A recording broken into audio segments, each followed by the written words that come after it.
Olá, alunos! Olha só que alegria! Nós vamos fazer uma revisão de avaliação? Vamos sim, mas convém desacelerar um pouco, por isso eu trouxe aqui nosso colega, historiador, grande poeta aí, que fez aquela canção junto comigo, em homenagem a Porto Velho. Fala, Beto, Pois manda é, ver. arte é cultura. E nós temos dentro da cultura material e imaterial. Nós temos aquilo que é palpável, mas temos aquilo que está na alma.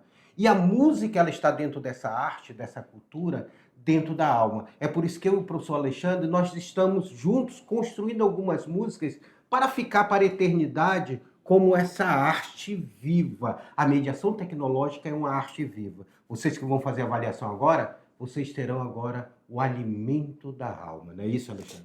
Solta aí um pouquinho do vídeo, só pra gente ver, relembrar um pouco.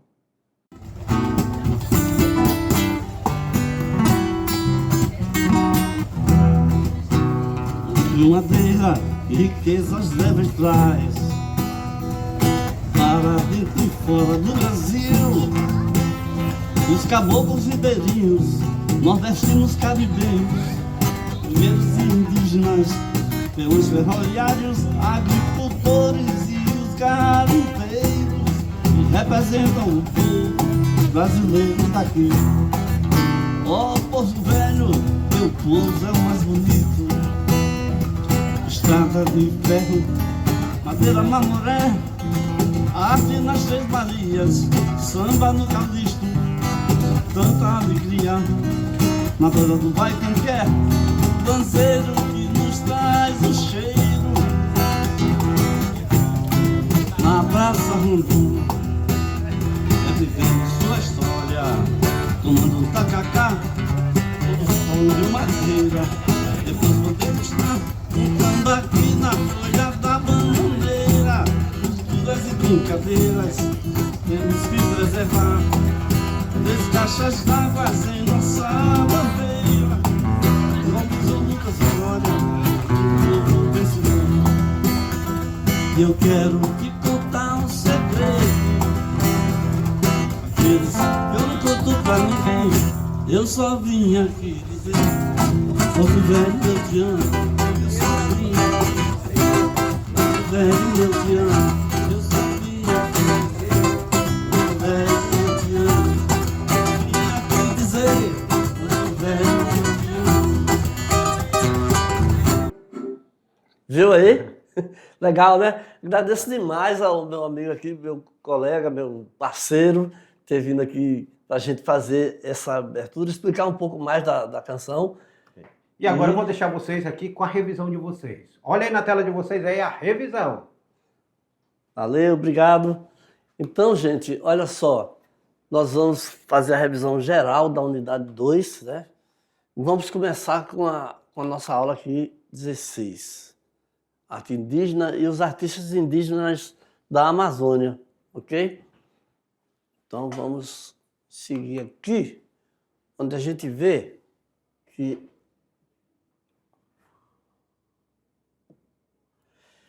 os objetos indígenas, essa é a primeira ideia que a gente vai ver e apresentar sobre a arte indígena, que é a ideia dos utilitários, né? Com diferentes finalidades. Os objetos podem ser considerados criações artísticas porque são objetos que têm a sua utilidade, mas têm também a sua perfeita realização, a sua perfeita beleza, né? E isso daí agrega mais valor ao próprio objeto, né? Então, estão vendo aqui o Apurinã do Rio Peneri, tá? Um outro aspecto da arte indígena é que ela representa mais as tradições da sua comunidade do que quem a faz. Tá? Então, olha só, isso aqui é apenas a primeira ideia. Claro que essa arte se desenvolveu muito mais, está muito mais representativa. Então, seguindo aqui, nós vemos que a arte indígena está presente na essência do povo brasileiro. Somos todos brasileiros. E um dos pilares para a cultura do país são os primeiros habitantes do território nacional, né? Olha aqui essas peças, uma instalação de peças suruí, tá? De Rondônia. Olha aqui o pessoal todo aqui com a sua representatividade de etnia, né? A arte oral do Paité Suri, onde vão transmitindo os valores. E vemos também aqui nessa nossa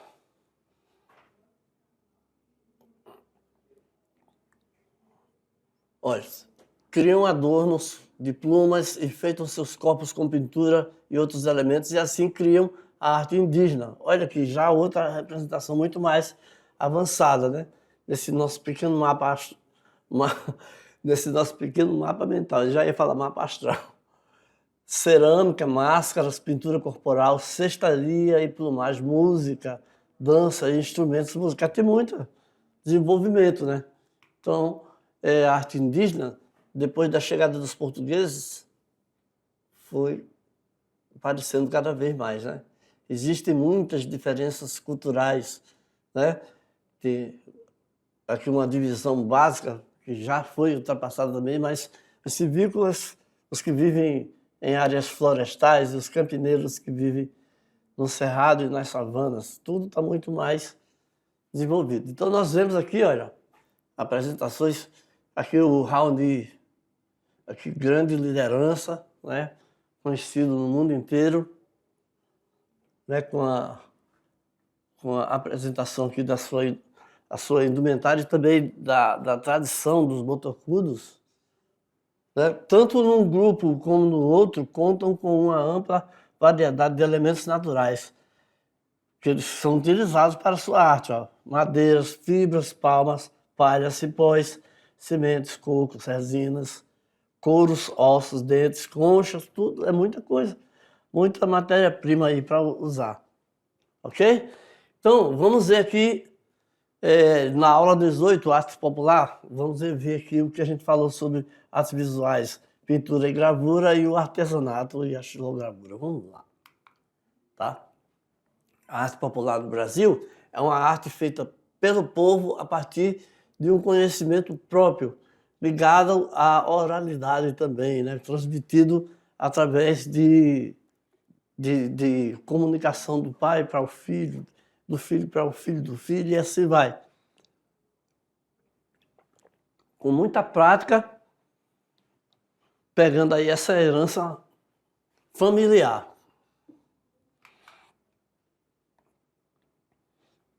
Veja aqui essa pintura da Maria Auxiliadora, onde ela apresenta uma representação da capoeira, ou seja, a visão dela do que é uma roda de capoeira. Então ela mostra as pessoas aí dançando, né, dando aquele voo característico, né, do capoeira, e os instrumentos, tudo aí junto. E na gravura nós temos aqui o Forró dos Bichos, né, do J. Borges, onde vocês estão vendo aí toda essa estilização, né? Aqui também a professora, a educação é a base de tudo, ok? Então lembre como é a técnica, aqui você desenha, depois faz o sulco, depois coloca o sulco, quer dizer, você desenha com força para ficar marcado, aí você coloca a tinta, depois você vem com a folha e cola lá, e aí sai perfeita a figura, que pode ser feita várias vezes, fica repetido de maneira perfeita.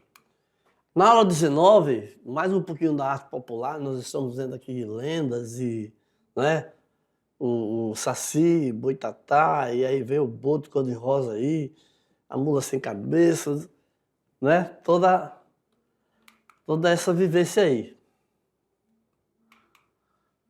Então, o folclore é o conjunto das criações culturais de uma comunidade. É baseado nas suas tradições, expressas individual ou coletivamente, representativo de sua identidade social.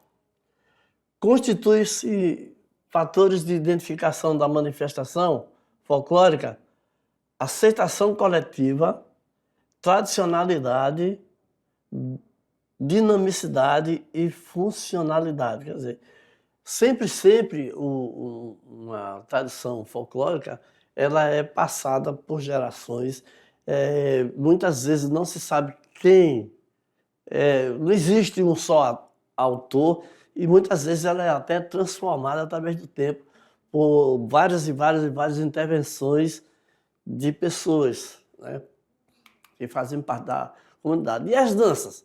As danças folclóricas são caracterizadas por um conjunto de danças sociais peculiares de cada estado brasileiro, mas são oriundas de antigos rituais mágicos e religiosos,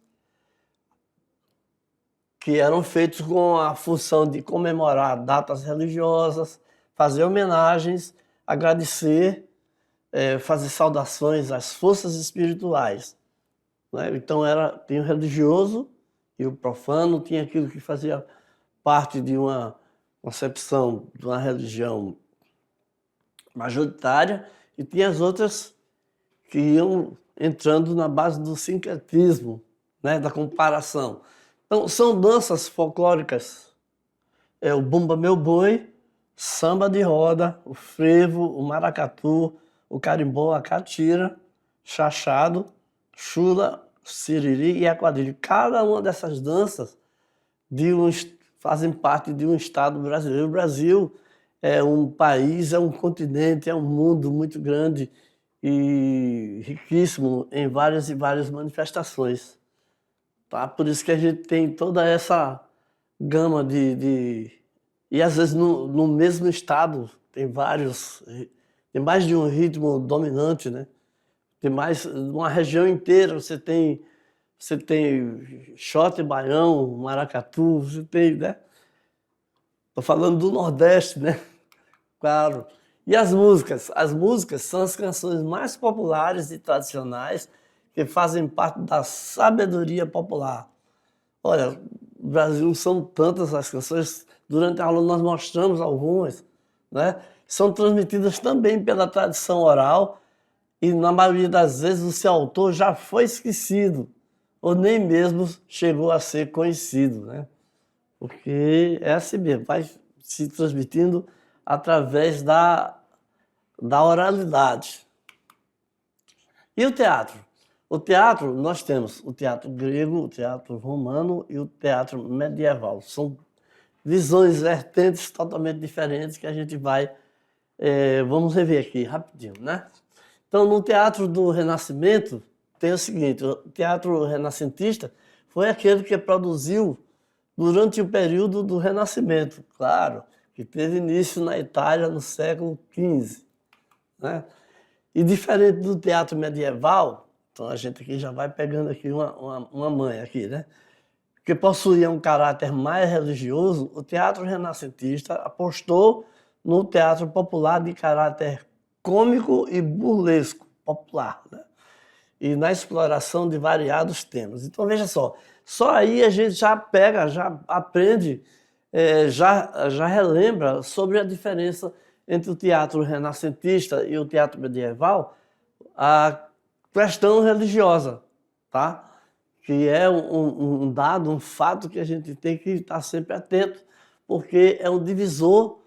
O Renascimento foi assim uma espécie de não vou dizer repúdio, né, mas uma espécie de reação ao teatro medieval por causa dessa circunstância aí religiosa, que nada contra a religião, mas o que acontece é quando tem um ditado popular que fala assim, que tudo demais é muito, quando as pessoas já não podiam ter nenhuma outra ideia diferente que não fosse religiosa, então alguns optaram por forçar a um caminho diferente, e foi isso que aconteceu, né? E o teatro moderno, né? O teatro moderno, nós temos aqui a noção do barroco, que é um passo a mais além do Renascimento. Porque, em relação ao teatro, o que acontece? Eles organizam a obra em 3 atos, constroem uma ruptura da unidade de ação. Então, lá no Renascimento, a ação era uma só, do início ao fim, sem nenhuma pausa para respirar. Então, eles dividem, né? E aí mistura do trágico com o cômico. Quer dizer, momentos dentro de uma mesma peça, momentos de tristeza, momentos de alegria, né? A menina está triste porque alguém da família morreu e tal, aí chega alguém lá do tempo da infância, entendeu? Só exemplo de como pode, dentro de um mesmo contexto, podem conviver aí o trágico e o cômico, ok? Então, rupturas das unidades clássicas de tempo e lugar e uma composição em verso, tá? Em vez de ficar só na poesia o tempo todo. Então, já é um passo além, um desenvolvimento a mais. Aí vem o teatro brasileiro. Então, vamos chegar aqui nas características. O teatro brasileiro, inicialmente, procurando utilizar para catequizar os indígenas, para colocar a visão, né, portuguesa da religião, a visão católica, para ensinar aos índios. Como características de teatro, de catequese, é o teatro didático, teatro, né, herdado ali do medievalismo. Transmitir os ensinamentos católicos, valorização do propósito bíblico, locais de apresentação acessíveis como escolas, espaços públicos de lazer e ruas. Outra característica aqui, ó, mistura de elementos da cultura indígena como a música e a dança. E o teatro realista surge em 1855, deixando para trás os dramalhões e expondo os conflitos sociais da época. Uma outra temática, uma outra postura, ok? Em 1943 ocorreu a estreia da peça Vestido de Noiva, uma peça de Nelson Rodrigues que colocou em choque, né? Sob a direção do Ziembinski, que escandalizou o público e modernizou o palco brasileiro, porque ele não respeitou nenhuma limitação, ele chegou falando de coisas que não se falavam normalmente. O Nelson Rodrigues tem várias quebras, né? Tem assim, o uso de palavrões em alguns momentos, tem falar de coisas que eram tabus, né? Falou abertamente, e os atores em cena, com certos gestos, com certas indumentárias ou sem, né? Então, são várias liberdades colocadas, né? Ousadas, que foram assim colocando em choque vários valores e foi transformando a maneira de falar. Não que fosse todo mundo seguir com a mesma ideia, com o mesmo ideal, né? Mas com o objetivo de relevar mais um pouco. Então, gente, nessa nossa revisão, né, calma, né? Lê com mais vagar, com mais cuidado as questões e procura responder com mais consciência, né? Você estudou, você passou por esses conteúdos, então você não precisa ficar tão nervoso assim para poder responder as questões. Você vai conseguir sim, com toda certeza. Esses assuntos são assuntos muito gostosos, né? Bons de a gente aprender. Então, acho que você vai sim se dar muito bem aí na sua avaliação, ok? Então, boa avaliação para vocês. Ficamos por aqui. Vai nessa!